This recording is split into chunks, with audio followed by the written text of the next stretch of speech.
Hello students. तो कैसे आप लोग? आई होप आप सब लोग घर पे अच्छे होंगे, अपनी फैमिली का ध्यान रख रहे होंगे और जेई या नीट की अच्छे से प्रिपरेशन कर रहे होंगे। जल्द ही जेई या नीट एग्ज़ाम दोनों होने वाले हैं, तो उसके लिए अच्छी प्रिपरेशन रखना और घर से बाहर मत निकलना बेवजह। Stay home, stay safe. ठीक। और आज हम लोग कुछ नया डिस्कस करने जा रहे हैं ऑर्गेनिक से रिलेटेड। ठीक, ये बहुत ही कॉमन प्रॉब्लम है ऑर्गेनिक के अंदर कि सर कब सब्सटीट्यूशन होगा, कब एलिमिनेशन होगा। तो हेडिंग देख के समझ में आ ही रहा होगा कि सब्सटीट्यूशन वर्सेस एलिमिनेशन। सबसे बड़ी दिक्कत आती है इन दोनों को लेकर, क्योंकि स्टूडेंट्स एक तो वैसे ऑर्गेनिक ज़्यादा प्रेफर नहीं करते हैं, दूसरा हमें इनका मैकेनिज्म याद रख के कुछ खास मतलब नहीं है, क्योंकि इनका मैकेनिज्म है भी कुछ खास नहीं, छोटे छोटे से मैकेनिज्म है ना। तो सब्सटीट्यूशन और एलिमिनेशन के साथ आपको एक इशू आता है कि कब क्या होगी। ठीक, और खास करके कब SN1 या E1 और SN2 या E2, है ना। लड़ाई भी ऐसी नहीं है कि डायरेक्ट है, लड़ाई भी बड़ी आसानी वाली है कि SN1 SN2 सर हम कर लेते हैं फेवर, ठीक है सर SN1 SN2 हो जाती है, E1 और E2 भी अलग से हो जाती है, बट सर आती है दिक्कत SN1 और E1 में और SN2 और E2 में। तो क्या करें?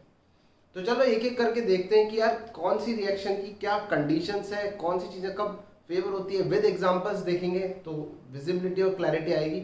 हर एक पॉइंट पे नजर मारेंगे कौन सा न्यूक्लियोफाइल या कौन से टाइप का बेस लेने पर सब्स्टिट्यूशन या एलिमिनेशन होती है। तो चलो टाइम वेस्ट ना करते हुए आगे बढ़ते हैं हम लोग।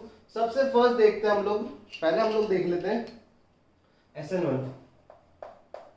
ठीक, SN1 अब 1, ठीक है, ये मल्टी स्टेप रिएक्शन होती है, तो इधर कार्बोकेटाइन बनता है। ठीक है, ये सिंगल स्टेप वाली रिएक्शन नहीं है, यहाँ एक से ज्यादा स्टेप होते हैं, तो यहाँ बनता है क्या, कार्बोकेटाइन। तो आपको पता होगा फर्स्टली क्या लिखते हैं अपन, यहाँ पर कार्बोकेटाइन फॉर्म होता है। क्या होता है? कार्बोकेटाइन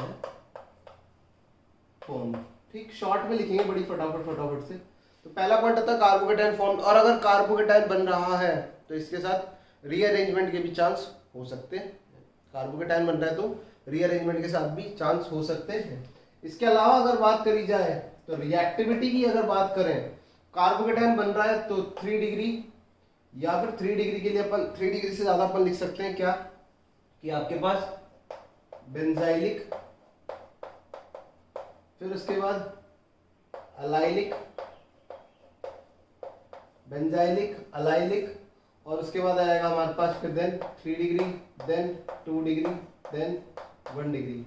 ये किसका ऑर्डर लिखा है मैंने? अल्काइल हैलाइड का, अकॉर्डिंग टू देयर रिएक्टिविटी। ठीक है, ये अल्काइल हैलाइड का ऑर्डर लिखा है जो कि इनकी रिएक्टिविटी के लिए। तो यहाँ पर आप मेंशन कर सकते हो अल्काइल हैलाइड, ये अल्काइल हैलाइड है।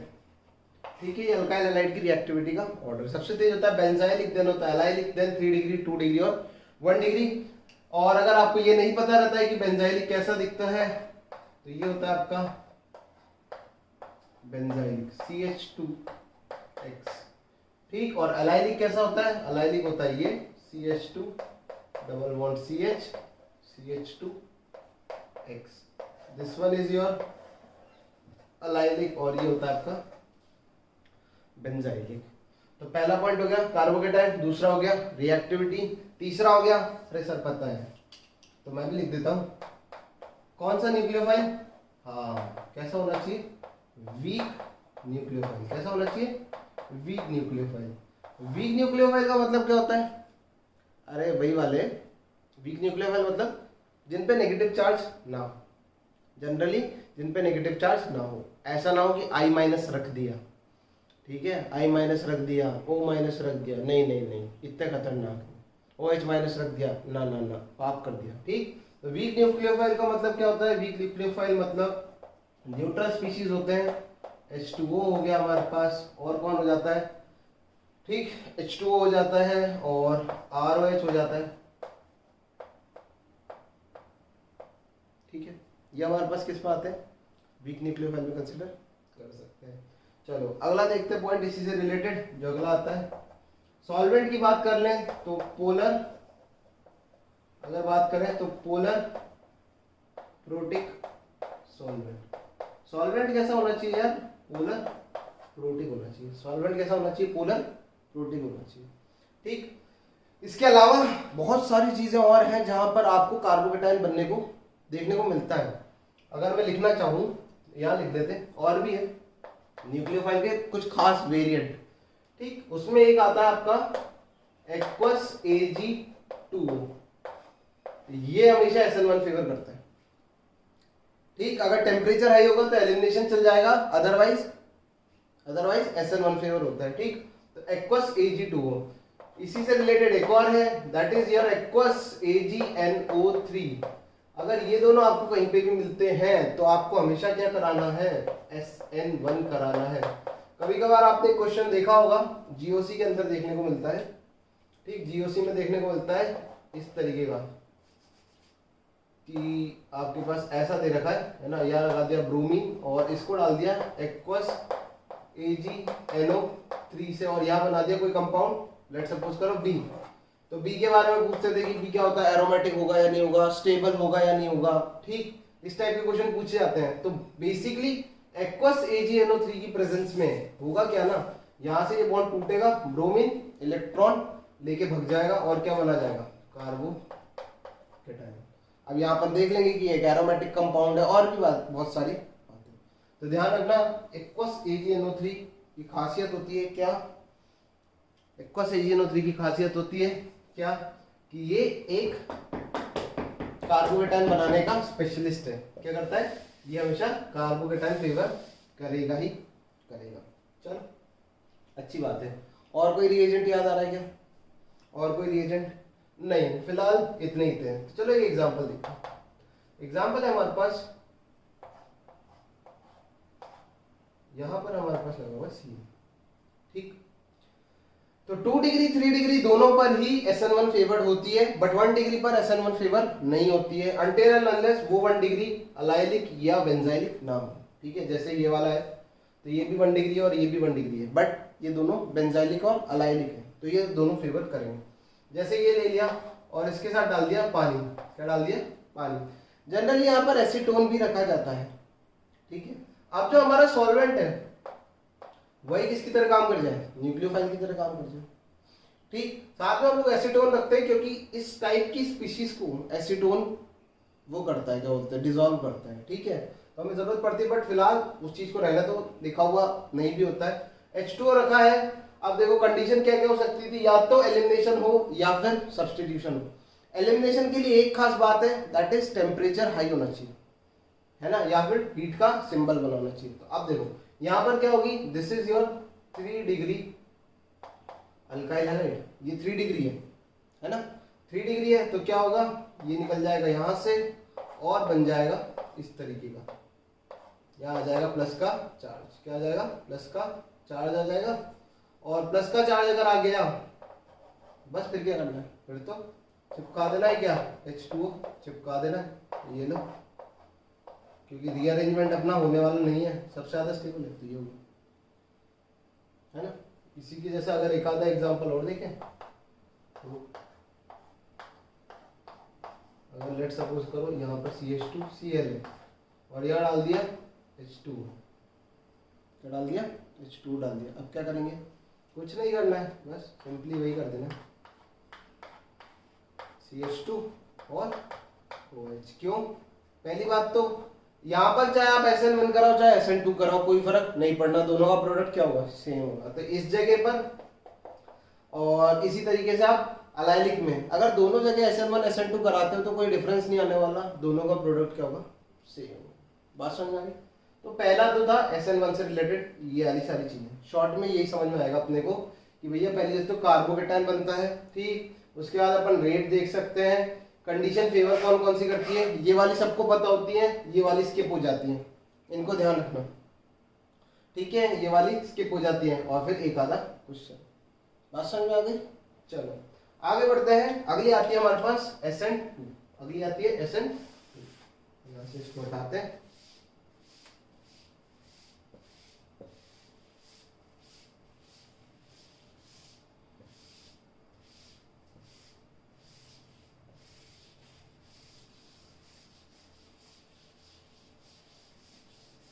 चलो अगला देखते हैं हम लोग, हमारे पास एक अगली रिएक्शन, दैट इज SN2।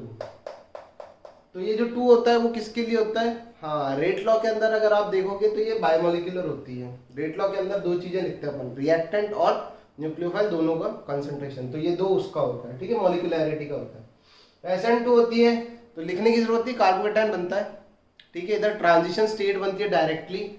और अगर बात करता हूँ रिएक्टिविटी की, तो ये चलती है फंडे पर स्टेरिक हिंड्रेंस, ठीक है, स्टेरिक हिंड्रेंस लेस, मतलब ये वहां अटैक करेगी जहां पर स्टेरिक हिंड्रेंस क्या होगा, कम होना चाहिए। स्टेरिक हिंड्रेंस क्या होना चाहिए, कम होना चाहिए। तो बात कर लेते हैं। तो 1 डिग्री पे सबसे तेज, अगर 1 डिग्री पे भी बात नहीं करना चाहते हो तो CH3X पर सबसे तेज, फिर आ जाता है आपका 1 डिग्री, देन 2 डिग्री और 3 डिग्री पर तो भैया होती नहीं है, ठीक है। तो this is your rate of reaction, ठीक। तो रेट या फिर रेट से अगर ज्यादा बेटर करना है तो करती ही इन पे रिएक्ट है, ठीक। 3 डिग्री पे और इन पे सब पे स्लो हो जाएगी। तो 1 डिग्री, 2 डिग्री और 3 डिग्री CH3X पे सबसे तेज होगी, सबसे कम भीड़ भाड़ इसी पर ही है। इसके बाद अगर बात करें तो पता ही क्या लिखने वाला हूँ, अगला पॉइंट, स्ट्रॉन्ग न्यूक्लियोफाइल। न्यूक्लियोफाइल कैसा चाहिए इसको, हाँ न्यूक्लियोफाइल चाहिए स्ट्रॉन्ग।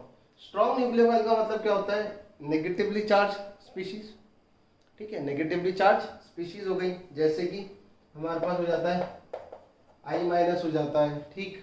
इसके अलावा Cl- हो जाएगा हमारे पास, Br- हो जाएगा हमारे पास, इसके अलावा OH- हो जाता है। तो ये कुछ स्पीशीज हैं जो स्ट्रॉन्ग न्यूक्लियोफाइल होती हैं, ठीक है। ये कौन सी फेवर करती हैं, स्ट्रॉन्ग न्यूक्लियोफाइल है ये। इसमें और भी है आपके पास, ठीक है, तो आप लोग देख लेना, मिल जाता है, जहाँ भी आप पढ़ रहे हो वहाँ पर बताया जाता है कि स्ट्रॉन्ग न्यूक्लियोफाइल कौन कौन से होते हैं, ठीक। तो हमारे पास होते हैं negatively charge species generally strong nucleophile, Cl- Cl- Br- और OH-। चलो, इसके अलावा अगला आता है सॉल्वेंट। सॉल्वेंट होता है पोलर एप्रोटिक सॉल्वेंट। सॉल्वेंट कैसा चाहिए इसको, पोलर एप्रोटिक सॉल्वेंट, ठीक, पोलर एप्रोटिक सॉल्वेंट। जनरल अगर मैं रिएजेंट की बात करूं तो ऐसा लिखा हुआ मिल जाता है एक्वस NaOH, इस टाइप का बंदा मिलता है। बात समझ आ रही है, इस टाइप का बंदा जरूर देखने को मिल जाता है, तो एक्वस NaOH हो जाता है। इसके अलावा मैं बात करना चाहूँ तो एक्वस NaOH के अलावा जैसे AgI है ना, और AgCN हो गया आपका, this is also strong nucleophile है ना, AgCN हो गया, AgI हो गया, वगैरह वगैरह बहुत सारे होते हैं। तो ये सब क्या होते हैं, स्ट्रॉन्ग न्यूक्लियोफाइल होते हैं। लिस्ट है यार लंबी चौड़ी, याद कौन रखता है इतना कुछ, ठीक। बट आपको जहां पर भी नेगेटिवली चार्ज स्पीशीज मिले या फिर कार्बन डोनर हो, कौन सा डोनर, कार्बन डोनर हो, नाइट्रोजन डोनर हो, ऑक्सीजन तो चलो बहुत पीछे होता है, बट सिर्फ कार्बन डोनर, नाइट्रोजन डोनर हो, ये हो, तो ये सब क्या करते हैं, SN1 फेवर करते हैं।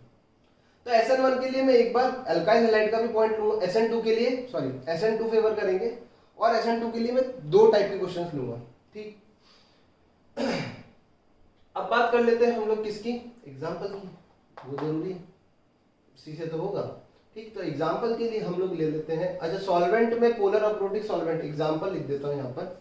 एग्जाम्पल होता है आपके पास यहाँ पर DMSO होता है, ठीक है, या फिर DMF होता है, ठीक। DMSO हो गया, DMF हो गया, और एक सबसे कॉमन है, जो बहुत ही कॉमन है, दैट इज योर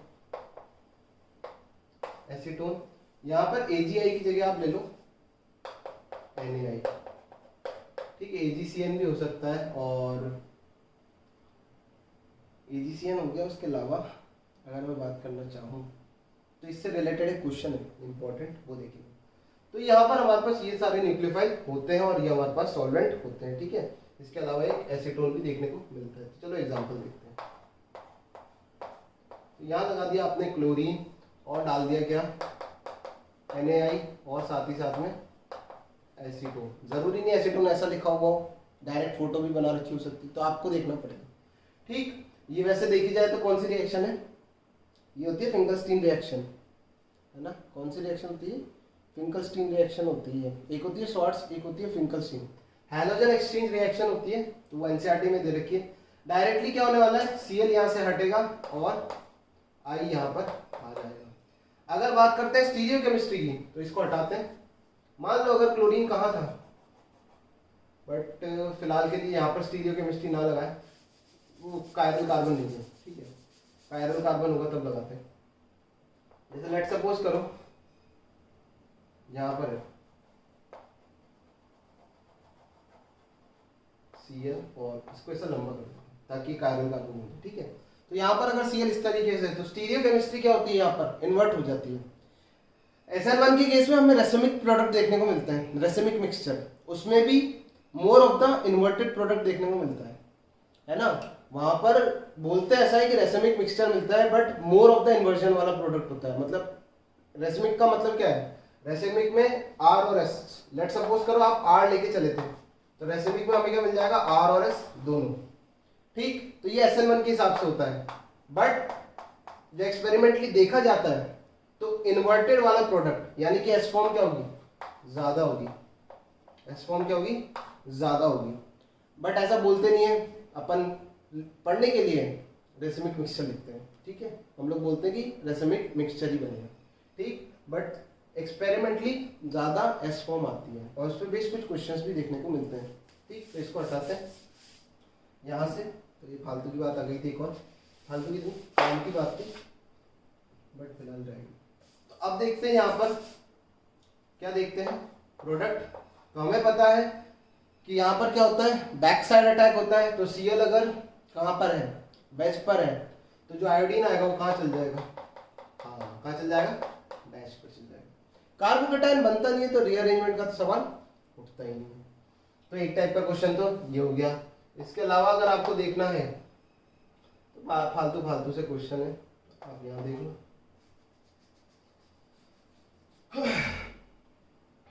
अच्छा, अगर इसकी रिएक्शन कराते हैं एक्वस NaOH से, तो क्या होगा, एक्वस NaOH से तो कराएंगे तो क्या होगा। पहली चीज तो यहाँ पर लिख दो SN2 फेवर थी। यहाँ पर क्या होगा, यहाँ पर कोई रिएक्शन नहीं होगी, क्यों, ये जो डायरेक्टली कनेक्टेड है। SN1 के हिसाब से समझाया जाए तो यहाँ पर होता है प्लस चार्ज अनस्टेबल। अगर SN1 के लिए बात करूं तो ये तो ना SN1 देता है ना ही SN2 देता है, ना ही ये SN1 देगा और ना ही ये SN2 देगा, कोई भी नहीं देगा, ठीक। रीजन क्या होता है, यहाँ पर आ जाते हैं बीच में कुछ टिंग टिंग टिंग टिंग डबल बॉन्ड के कैरेक्टर्स। क्या जाते हैं, डबल बॉन्ड के कैरेक्टर्स, जिसकी वजह से डबल बॉन्ड के कैरेक्टर्स आ जाते हैं, जिसकी वजह से ये स्पीशीज रिएक्ट नहीं करती है, ठीक। दूसरी चीज, बेंजीन के ऊपर कार्बोकेटायन भी स्टेबल नहीं होता है। तो SN1 इसलिए नहीं होती, SN2 इसलिए नहीं होती क्योंकि यहाँ पर आ जाते हैं डबल बॉन्ड के कैरेक्टर्स, तो बॉन्ड एनर्जी बहुत बढ़ जाती है, रेजोनेंस की वजह से आता है, ठीक। चलो आगे बढ़ते हैं। इसी तरीके से एक और लिख देता हूँ ताकि पता चल जाए, CH2 सिंगल CHX, इसको भी अगर आप रखते हो एक्वस NaOH के साथ, तो ये भी किसी तरीके की रिएक्शन नहीं देगा, ना ही SN1 ना ही SN2। बात समझ में आ गई। चलो एक क्वेश्चन था इससे रिलेटेड,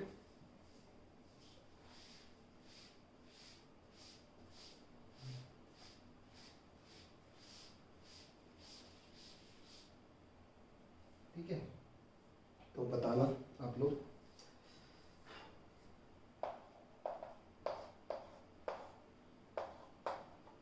यहाँ पर ही है, इसके साथ रखा मैंने NaCl, इसको AgCN की जगह आप NaCN कर लो, चलो स्ट्रॉन्ग ये दोनों क्या फर्क पड़ता है, NaCN इन एसीटोन, ठीक है। और इस पे मैंने रखा क्या, AgCN इन प्रेजेंस ऑफ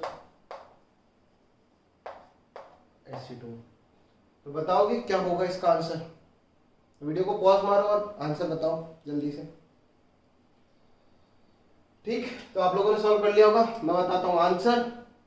तो इधर तो आंसर होगा, साफ साफ दिख रहा है कौन सी कंडीशंस फेवर है, strong nucleophile, polar aprotic solvent, 1 degree का एल्काइल हैलाइड, फेवर्ड है क्या SN, क्या सॉरी बार बार फेवर्ड है क्या SN2, क्या फेवर्ड है SN2।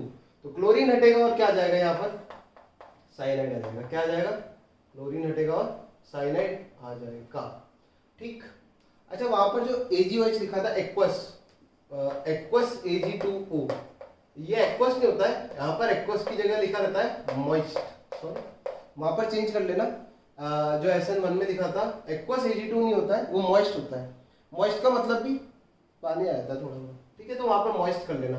और ड्राई के केस में ईथर बना लेता है, ड्राई के केस में ईथर बन देता है। तो अपन देखेंगे, आप लोगों ने सबने देखा हुआ होगा। चलो इसका आंसर क्या होगा, इसका आंसर ऑब्वियसली न्यूक्लियोफाइल तो स्ट्रॉन्ग है, बट कैसे देखना, देखिए कंपाउंड प्रोडक्ट आएगा ये NC, वहां पर साइनाइड कनेक्ट होता है, यहाँ पर आइसोसाइनाइड कनेक्ट होता है। अब आदों के दिमाग में आ चुका होगा रीजन कैसे, क्योंकि यहाँ पर जो Ag है this is a D block element, इसकी पोलराइजिंग पावर क्या होती है, ज्यादा होती है सोडियम के कंपैरिजन में, या फिर S ब्लॉक के कंपैरिजन में डी ब्लॉक की पोलराइजिंग पावर होती है ज्यादा, इसकी पोलराइजिंग पावर ज्यादा है। तो बेसिकली जो Ag है वो क्या करता है, Ag प्लस जो कार्बन है, साइनाइड में नेगेटिव चार्ज किस पे होता है, साइनाइड में जो नेगेटिव चार्ज होता है वो कार्बन पे होता है। तो क्या कर देता है, इसके इलेक्ट्रॉन क्लाउड को अपनी तरफ क्या कर लेता है, डिस्टॉर्ट कर लेता है। क्या कर लेता है, डिस्टॉर्ट कर लेता है, जिसकी वजह से जो इलेक्ट्रॉन डेंसिटी है, यहाँ पर इलेक्ट्रॉन डेंसिटी है वो क्या हो जाती है, कम हो जाती है। तो फिर नाइट्रोजन को अपना लोन पेयर डोनेट करना पड़ता है। ठीक है, सिल्वर के चलते यहाँ पर इलेक्ट्रॉन डेंसिटी क्या हो जाती है कार्बन पे, कम, क्योंकि सिल्वर की पोलराइजिंग पावर होती है ज्यादा। तो उसके चलते नाइट्रोजन को अपना लोन पेयर डोनेट करना पड़ता है, और जो कनेक्टिविटी आती है फिर वो आती है नाइट्रोजन से। तो एक इंपॉर्टेंट है, ये वाला क्वेश्चन पूछा जा सकता है। ठीक है, बहुत ध्यान रखना है इसका। आगे बढ़ते हैं। अल्कोहल्स भी SN2 फेवर करते हैं, मैक्सिमम रिएक्शन अल्कोहल की SN2 होती है। क्या बात कर रहे हो, डिहाइड्रेशन ऑफ अल्कोहल की बात करोगे तो वहां पर आपको कार्बोकेटाइन देखने को जरूर मिलेगा, है ना। बट अगर मैं बात करता हूं, जैसे आपने ले लिया ROH, इसकी रिएक्शन कराई किससे, PCl5 से, है ना। आपने ले लिया ROH, सेम, इसको सेम रखते हैं, PCl5, ठीक, PCl3, SOCl2, SO2, Cl2, इन सब के केस में जो मैकेनिज्म होता है, प्रोडक्ट तुम्हें पता ही क्या आने वाला है, प्रोडक्ट आता है इसका RCl, प्रोडक्ट आता है RCl, बाकी फिर साइड प्रोडक्ट्स अलग अलग होते हैं हर केस में। प्रोडक्ट आता है RCl, और जो मैकेनिज्म फॉलो होता है वो होता है SN2। कौन सा फॉलो होता है, SN2। कैसे होता है, यहाँ पर है लोन पेयर, ये इसको डोनेट करता है, एक क्लोरीन बाहर निकलता है Cl-, ऑक्सीजन का हो रखा होता है प्रोटोनेशन, और क्लोरीन इस पे अटैक करके अलग कर देता है। तो आप लोगों को पता होगा, बता रखा होगा ये, बट मैं याद दिला देता हूँ कि यहाँ पर जो मैकेनिज्म होता है वो होता है SN2 फॉलो। तो रीअरेंजमेंट मत कराना, डायरेक्ट प्रोडक्ट होता है ये वाला, यार रीअरेंजमेंट का कोई चांस नहीं। क्लियर है पॉइंट मेरा। चलो आगे बढ़ते हैं। तो ये तो थी कहानी किसकी, SN2 की। तो SN2 और SN1 में फर्क समझ जाओगे, रिएजेंट प्लस सॉल्वेंट और साथ ही साथ में आपका रिएक्टेंट, तीनों ही अलग होते हैं। चलो अब आगे बढ़ते हैं बाकी के दो के साथ। बाकी के दो में एक झूठ बोलना होता है, ठीक है। झूठ क्या मतलब, झूठ तो नहीं बोलना, बाकी के दोनों में एक कॉमन चीज है जो फेवर कर जाती है अपने आप ही, ठीक। अगर बात करता हूं E1 की, जिसकी बात करता हूं, झूठ नहीं है, E1 की अगर मैं बात करता हूं तो एक फर्जी सी बात बोलते हैं कि काय का सिंबल होना चाहिए हीट का, बस, ठीक है। या फिर मैं बोल सकता हूं टेम्परेचर हाई होना चाहिए, टेम्परेचर क्या होना चाहिए, हाई। जनरली इसमें यहाँ पर एक डेल्टा का साइन बना देते हैं, क्या करते हैं, डेल्टा का साइन बन जाता है। तो बंदे अपने आप ही समझ जाते हैं कि क्या होने वाली हो, हाँ, एलिमिनेशन। क्यों, क्योंकि ये भी जो होता है ये फेवर होता है किससे, वीक न्यूक्लियोफाइल से, नहीं बेस से, ठीक। एलिमिनेशन हमेशा बेस की प्रेजेंस में होती है, और जो सब्स्टिट्यूशन होती है वो न्यूक्लियोफाइल की प्रेजेंस में होती है। तो दोनों जगह फर्क है, न्यूक्लियोफाइल अलग चीज होती है, बेस अलग चीज होती है।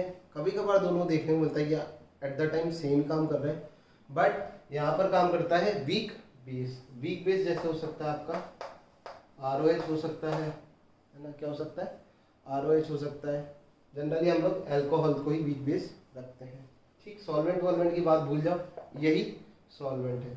देखो भाई कैसा होता है। अच्छा, रिएक्टिविटी की अगर बात करूं तो क्योंकि यहाँ पर क्या बनता है, कार्बोकेटायन, मैकेनिज्म याद है नहीं, कार्बोकेटायन, यहाँ डायरेक्टली लिख रहा हूँ कार्बोकेटायन फॉर्म। कार्बोकेटायन यहाँ पर बनता है तो हम लोग बोल सकते हैं क्या, वही वाली बात, क्या बेंजाइलिक आएगा यहाँ पर, क्या बेंजाइलिक आएगा, नहीं, एलिमिनेशन करा रहे हो, ठीक है, एलिमिनेशन करा रहे हो, हाँ आ सकता है, बेंजाइलिक भी आ सकता है, बट फिलहाल के लिए लिखो 3 degree greater than 2 degree greater than 1 degree. होता क्या है ना, जैसे बेंजाइलिक क्यों नहीं लिखा मैंने, देखना कुछ महानुभव होंगे। मान लो यहाँ पर CH2Cl लिखा हुआ है, ठीक है, CH2Cl लिखा हुआ है और डाल दिया आपने क्या, मान लो मेथनॉल और हीट कर दिया, ठीक, और बोला प्रोडक्ट बनाओ, तो भैया हीट देखते ही पगला जाएंगे, क्या करेंगे, अल्कीन बनाने की कोशिश कर देंगे, यहाँ से उड़ाएंगे यहाँ से उड़ाएंगे, बट यहाँ पर अल्कीन पॉसिबल नहीं है, ठीक है। एक बगल में sp3 कार्बन भी होना चाहिए, ऐसा नहीं होता है, एक ही कंडीशन नहीं है, एलिमिनेशन में अल्काइल हैलाइड के पास में एक sp3 कार्बन भी होना चाहिए। अगर सारे ही sp2 होंगे तो एलिमिनेशन पॉसिबल नहीं हो सकता, एक sp3 कार्बन होना चाहिए। तो 3 डिग्री 2 डिग्री और 1 डिग्री के हिसाब से चलता है अपन, बस जी। तो जैसे अपने पास ही है, ठीक, और इधर रख दिया CH3OH और एक बार रख दिया CH3OH और हीट कर दिया, क्या कर दिया, हीट कर दिया, तो क्या हो जाएगा, ऊपर वाले में तो क्या होगी, SN1 काम करेगी, नीचे वाले में E1 काम कर जाएगी, तो ऊपर वाले का प्रोडक्ट क्या बनेगा, ऊपर वाले का तो प्रोडक्ट बनेगा OCH3 है ना, और नीचे वाली का प्रोडक्ट क्या बन जाएगा, नीचे वाली का प्रोडक्ट बन जाएगा ये, ठीक, नीचे वाली का प्रोडक्ट ये बन जाएगा। इसमें भी सिस और ट्रांस का फंडा चलेगा, ठीक है, इसमें भी सिस और ट्रांस का फंडा चलता है, और साथ ही साथ में यहाँ रूल कौन सा अप्लाई होता है एलिमिनेशन के लिए, कौन सा रूल होता है, श्रेट्जर रूल काम करता है। बात समझ में आ गई होगी यहाँ तक की, ठीक। तो ये होती है E1 की कंडीशन, और कुछ नहीं है। इसमें एक और आ जाती है आपके पास जो रिएक्शन है, बता देता हूँ directly, that is your H+ और हीट, इसको बोलते हैं डिहाइड्रेशन ऑफ अल्कोहल। एक रिएक्शन होती है डिहाइड्रेशन ऑफ अल्कोहल जिससे हम लोग डील करते हैं। तो ये हो गई हमारी E1। अब आता है दिक्कत वाली बात, जहां परेशान, एक बेस और न्यूक्लियोफाइल में क्या फर्क होता है। अगर एक सवाल पूछा जाए आपसे कि एक बेस और एक न्यूक्लियोफाइल में क्या फर्क होता है, जनरली न्यूक्लियोफाइल सीक करता है किसी इलेक्ट्रोफाइल को, और वो डेल्टा प्लस भी हो सकता है, यानी कि कार्बन भी हो सकता है, हाइड्रोजन भी हो सकता है, H+ भी हो सकता है। बट जो एक बेस होता है वो किसको सीक करता है, हाँ वो सीक करता है किसको, एक हाइड्रोजन को, और इसीलिए उसको स्टेरिक हिंड्रेंस की दिक्कत नहीं होती। वो किसको सीक करता है, हाइड्रोजन को। तो अब लास्ट आ जाते हैं हम लोग आखिरी पे, दैट इज योर E2 की बात करता हूं तो favoured bye strong base. Strong base में हमारे पास कैटेगरी है ये वाली। सबसे पहले ये दिखाते हैं हम लोग, इसको बोलते हैं टर्शरी ब्यूटॉक्साइड, TBO माइनस करके कुछ लिखा होता है, ठीक है। तो एक तो ये वाला स्ट्रॉन्ग न्यूक्लियोफाइल होता है। मैं इस तरीके से नहीं बताता हूं, मैं बताता हूं अल्कोहलिक KOH, ज्यादा आसान है ये, क्योंकि जनरली यही ज्यादा देखने को मिलेगा, ये बहुत कम होता है ना, ये बहुत कम होता है बट बेसिकली ये देखने को मिलेगा अल्कोहलिक KOH। तो क्या फर्क होता है अल्कोहलिक KOH में, और यहीं पर अगर मैं लिख दूं साथ ही साथ में एक्वस KOH में, तो क्या फर्क आएगा देखते हैं। अल्कोहलिक KOH का मतलब क्या है, अल्कोहल ले लिया कोई भी, ROH, अल्कोहल ले लो ROH, और इसकी रिएक्शन किससे करा दी आपने, KOH से। अल्कोहलिक KOH का मतलब यही तो क्या, ROH प्लस KOH, ये एक एसिड है, ये एक बेस है, क्या होगा, न्यूट्रलाइजेशन होगी और बन जाएगा RO माइनस के प्लस, बाकी पानी निकल जाए। RO माइनस को अगर मैं कंपेयर करता हूं इस वाले से, तो एक्वस KOH का तो कोई मतलब ही नहीं है ना भाई। एक्वस का तो क्या मतलब है, अगर आपने H2O लिया और साथ ही साथ में KOH रखा तो कोई फर्क पड़ेगा क्या, ये तो वापस से यही बन जाएगा KOH, तो कोई डिफरेंस नहीं आने वाला। तो बेसिकली कंपैरिजन क्या है, यहां से आता है RO माइनस, जबकि यहां से आता है OH माइनस, कौन ज्यादा स्ट्रॉन्ग बेस है। एक जगह से आ रहा है OH माइनस, एक जगह से आ रहा है RO माइनस, कौन ज्यादा स्ट्रॉन्ग बेस है, ये वाला हमारा स्ट्रॉन्ग बेस है। क्या है, स्ट्रॉन्ग बेस है, ठीक, ये हमारा स्ट्रॉन्ग बेस है, ठीक, this is your strong base. और ये आपका क्या है, ये एक स्ट्रॉन्ग न्यूक्लियोफाइल है, ये क्या है, एक स्ट्रॉन्ग न्यूक्लियोफाइल है, ठीक। अगर मैं इसकी बात करता हूं तो ये एक स्ट्रॉन्ग बेस तो है, बट न्यूक्लियोफाइल कैसा है, बड़ा ही घटिया न्यूक्लियोफाइल है। क्यों, ये स्टेरिक एंट्रेंस से फंसा हुआ है। अगर न्यूक्लियोफाइल की बात करते हो तो बड़ा ही घटिया न्यूक्लियोफाइल है। क्यों, स्टेरिकली हिंडर्ड काफी है, ठीक है, स्टेरिक एंट्रेंस बहुत ज्यादा है। तो वीक न्यूक्लियोफाइल, स्ट्रॉन्ग बेस, तो ये होता है मेजर E2 के लिए। इतना पता होना चाहिए कि अल्कोहलिक KOH होगा तो हम लोग डायरेक्ट E2 ही कराते हैं, ठीक है, अल्कोहलिक KOH होगा तो हम लोग डायरेक्ट E2 ही कराते हैं। इसमें ये भी होता है, इसके अलावा CH3O माइनस हो गया, CH3 CH2O माइनस हो गया। सारे अल्कोहलिक अगर आपने बेस कंडीशंस में रखे हुए, जितने भी अल्कोहल्स को अगर आप बेसिक कंडीशन में रखते हो तो फिर एलिमिनेशन फेवर होती है। दूसरा अगर पॉइंट की बात करूं तो दूसरा पॉइंट आ जाता है यहाँ पर कि 3 डिग्री के लिए सबसे तेज होती है, 2 डिग्री के लिए फिर कम, और 1 डिग्री के लिए सबसे कम होती है। तो यार E2 और SN2 में दिक्कत ही कहाँ है, ये तो E2 हो गया, ठीक, जबकि SN2 का ऑर्डर क्या होता है। अगर बात करता हूं मैं SN2 की, तो SN2 के लिए आपका चलता है 1 डिग्री के लिए तेज, फिर 2 डिग्री एंड देन 3 डिग्री। दोनों का ऑर्डर क्या आ रहा है, अपोजिट आ रहा है, दोनों का ऑर्डर क्या आ रहा है, अपोजिट आ रहा है। तो फिर लफड़ा ही कहाँ है, ठीक है, लफड़ा आता है इस जगह पे, यहाँ पर लफड़ा 2 डिग्री में, 2 डिग्री बीच वाला पॉइंट है, तो यहां पर आपको सोचना पड़ेगा, ठीक। चलो देखते हैं एक आधा क्वेश्चन और एंड अप करते हैं।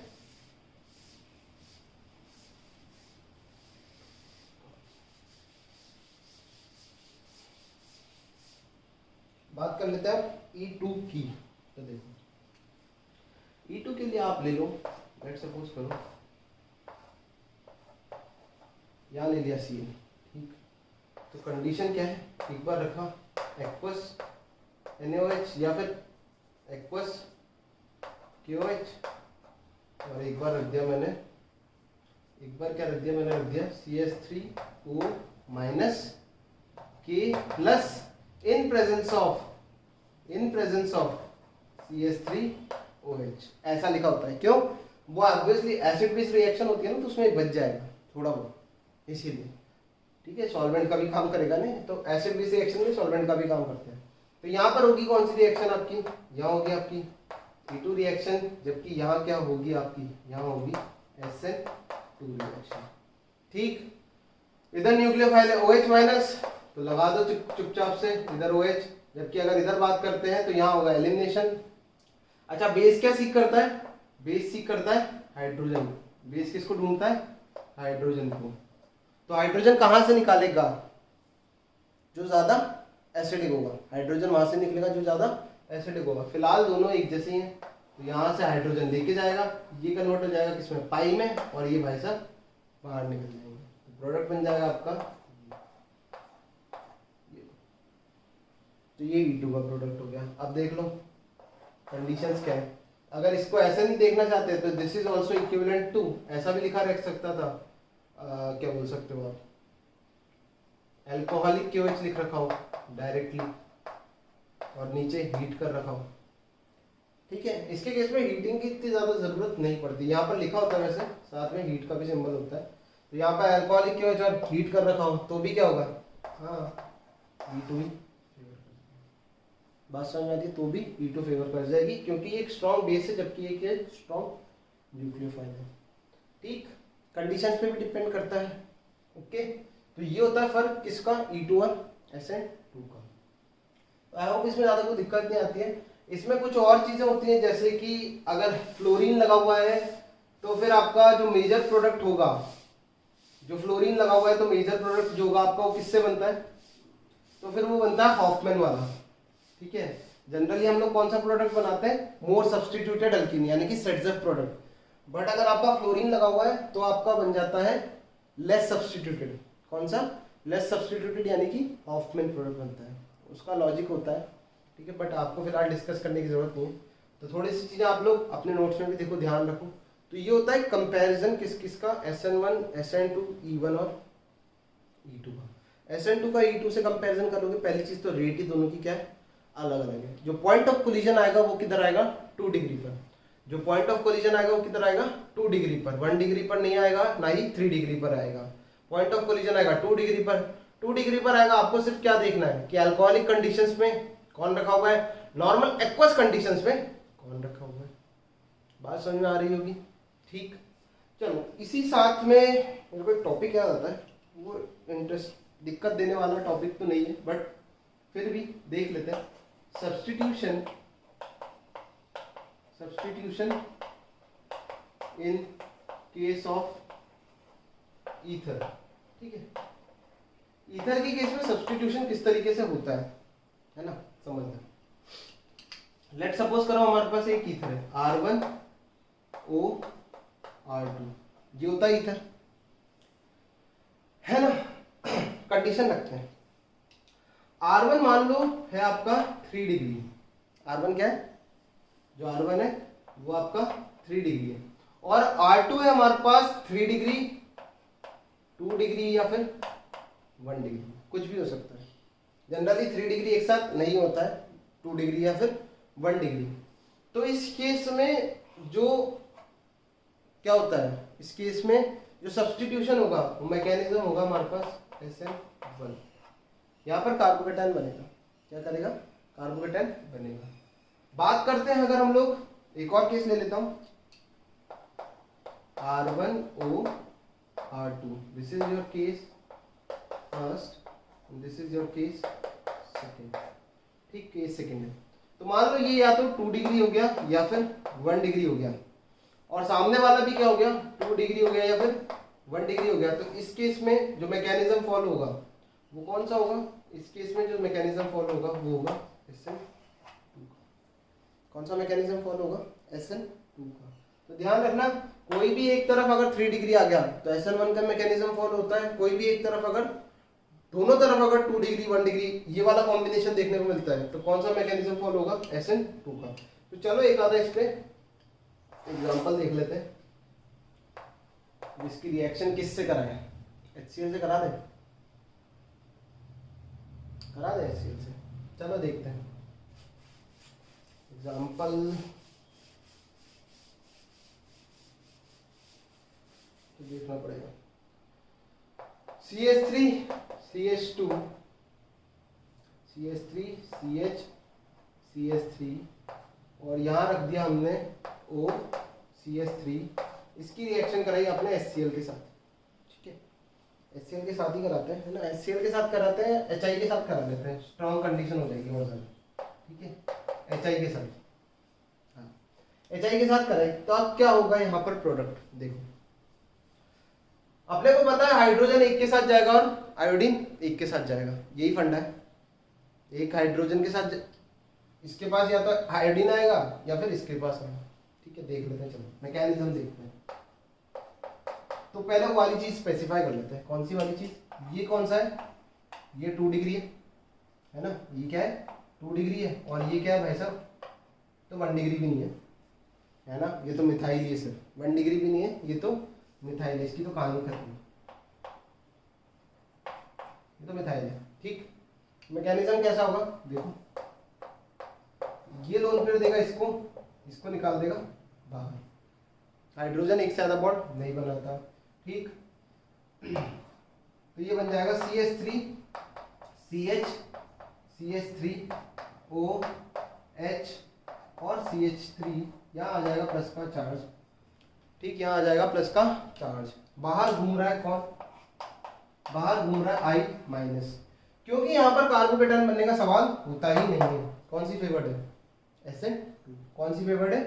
SN2 फेवर्ड है। और अगर SN2 फेवर्ड है तो कार्बोकेटायन बनने का सवाल होता ही नहीं है।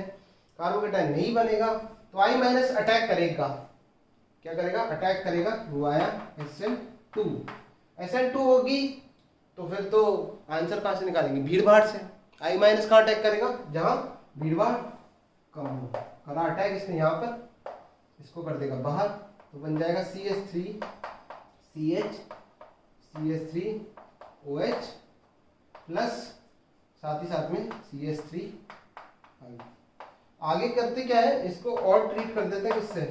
HI से। इसकी रिएक्शन करा देते हैं और HI से, तो ये बना देता है CH3 CH CH3 और यहाँ लग जाता है आयोडीन। ध्यान रखना, यहाँ लग जाता है आयोडीन। तो ये अल्कोहल की रिएक्शन है। ठीक है, अगर फर्दर कराऊंगा तब। यहाँ शायद आपको दिख नहीं रहा होगा, विजिबिलिटी नहीं है, यहाँ कर देता हूँ उसको। ये हो जाता है CH3 CH CH3 और आयोडीन। ठीक, यहाँ तक बात समझ में आ गई। तो ये एक दिक्कत आती थी स्टूडेंट्स को, यहाँ दिक्कत आती है कि यहाँ कार्बोकेटायन बनाए या नहीं बनाए, और आई जुड़ेगा तो किधर? इधर जुड़ेगा या इधर जुड़ेगा। तो इस तरीके से देख सकते हो। ठीक, चलो अगला देखते हैं एक और एग्जांपल, जो कि किस पे बेस्ड होगा? 3 डिग्री पे। किस पे बेस्ड होगा? 3 डिग्री पे बेस्ड होगा। तो लो 3 डिग्री के लिए CH3 C CH3 CH3O CH2 CH3, और इसकी रिएक्शन फिर से किससे करा दी? HI से करा दी। तो this is your 3 degree, this is your 1 degree. तो कौन सा मैकेनिज्म? हाँ, SN1 होगा। तो पहला स्टेप तो रिएक्शन का वही होता है। फर्स्ट स्टेप में कोई चेंज नहीं आता है, यानी कि पहले स्टेप में क्या होने वाला है? इस पे अटैक और ये बाहर जाएंगे भाई साहब। तो CH3 C CH3 CH3 oxygen पे आ जाएगा हाइड्रोजन, साथ ही साथ में ऑक्सीजन पे प्लस का चार्ज, और CH2 CH3। सही है। अब यहाँ पर क्या है? कार्बोकेटायन स्टेबल बन सकता है और बनेगा। तो भाई साहब निकल जाएंगे बाहर। आई माइनस के आने से पहले ही ये काम हो जाएगा। आई माइनस आएगा नहीं, उससे पहले काम हो जाएगा। तो बन जाएगा क्या? CH3 C CH3 CH3 है ना, यहाँ आ जाएगा प्लस का चार्ज, और साथ ही साथ में क्या निकल जाएगा? Plus CH3 CH2 OH। ठीक, CH3 CH2 OH। अब क्या होने वाला अगले स्टेप में? पता ही है, कुछ नहीं करना। यहाँ पर I माइनस डायरेक्टली क्या हो जाएगा? इससे चिपक जाएगा। तो क्या बन जाएगा? CH3 C CH3 CH3 और ठीक बना दिया। तो ये होता है substitution in case of ether. दो केस होते हैं, जब दोनों तरफ में से किसी एक तरफ क्या आ जाए 3 डिग्री, उस केस में आप क्या बना दोगे? कार्बोकेटायन बना दोगे। क्या कर दोगे? कार्बोकेटायन बना दोगे। बात समझ में आती है? बात जहां तक है रिएजेंट की, मेरे ख्याल में रिएजेंट HI ही रखा जाता है, कॉन्सेंट्रेटेड HI। यहाँ पर शायद HCl भी रख सकते हैं और HBr भी रख सकते हैं। ठीक है, बस तो यही कहानी थी आज की। ठीक, मेरे को होप करता हूँ आप लोगों को ये चीज़ समझ में आई होगी कि क्या था चारों रिएक्शंस के बीच में फर्क, SN1 SN2 E1 और E2 के बीच में फर्क, और एक ये special case of ether. Special case मतलब सब्स्टिट्यूशन कैसे होता है ईथर के अंदर। ठीक, तो नेक्स्ट लेक्चर में मिलते हैं हम लोग कुछ और नए टॉपिक्स के साथ। तब तक के लिए बाय।